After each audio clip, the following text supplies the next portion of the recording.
ભગવાન જગન્નાથની રથયાત્રા પૂર્વે ભરૂચના આશ્રય સોસાયટી સ્થિત જગન્નાથ મંદિરે પ્રતિવર્ષની જેમ જળયાત્રાની ધાર્મિક વિધિ શ્રદ્ધાભેર યોજાઈ હતી। ભરૂચ શહેર જિલ્લામાં વસતા ઓડિયો સમાજના પરિવારજનો દ્વારા ભરૂચમાં તેમની આગવી સાંસ્કૃતિક ઓળખ સમા રથયાત્રા પર્વની ભવ્ય ઉજવણી પરંપરાગત રીતે કરવામાં આવે છે। જગન્નાથ સેવા સમિતિ ભરૂચ દ્વારા આશ્રય સોસાયટી પાસે આવેલ જગન્નાથ મંદિરેથી 2007થી રથયાત્રાનું આયોજન કરવામાં આવે છે। જગન્નાથ મંદિરે રથયાત્રા મહોત્સવ અંતર્ગત જ્યેષ્ઠ પૂર્ણિમાના પાવન દિને ષોડશોપચાર વિધિ એટલે કે જળયાત્રાનું શ્રદ્ધાભેર ધાર્મિક પરંપરા મુજબ આયોજન કરવામાં આવ્યું હતું। ઓડિયા સમાજના અગ્રણીઓની ઉપસ્થિતિમાં શ્રદ્ધાભેર પૂજા વિધિ કરાઈ હતી, જેમાં મંદિરમાં વિવિધ પાવન નદીના જળથી ષોડશોપચાર વિધિ સાથે ભગવાન પર જળાભિષેક કરાયો હતો।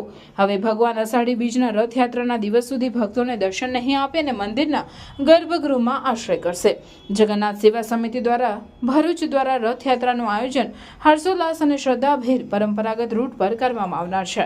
તો આગામી 7મી જુલાઈના રોજ બપોરના સમયે દર વર્ષની જેમ ભગવાન જગન્નાથ, બહેન સુભદ્રા અને ભાઈ બળદેવ સાથે રથયાત્રામાં નગરચર્યાએ નીકળશે, જે માટેની તમામ તૈયારીઓ કરી દેવામાં આવી હોવાનું જણાવી જગન્નાથ સમિતિના અગ્રણીઓએ જણાવી ભક્તોને તેમાં સામેલ થવા આમંત્રણ પાઠવ્યું છે।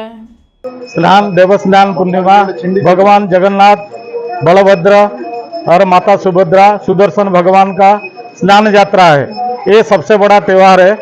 आज के बाद भगवान 15 दिन के लिए दर्शन नहीं देंगे, अनशरत घर रहेंगे। आषाढ़ी बीज 7 जुलाई 2024 को हमारा रथ यात्रा है। रथ यात्रा जूना रूट प्रमाणे स्थगित डिसाइड करेलू है। सरकार श्रीथी परमिशन अमने मળી ગયું છે। અમારા રથયાત્રા જૂના રૂટ પ્રમાણે અહીંથી નીકળીને અમીધારા સોસાયટી, નંદેલાવ રોડ, બીડી ટાઉનશીપ, શ્રવણ ચોકડી થઈને શંભુડેરી તથા શક્તિનાથ જશે। એ રૂટ પ્રમાણે પછી જગન્નાથ મંદિરમાં પરત આવશે।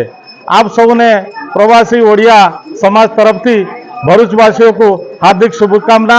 તે દિવસે ખૂબ પ્રચુર પરિમાણ से लोग આવીને रथयात्रा भगवान जगन्नाथ जी रथयात्रा निहारजो। जय जगन्नाथ। जय जगन्नाथ।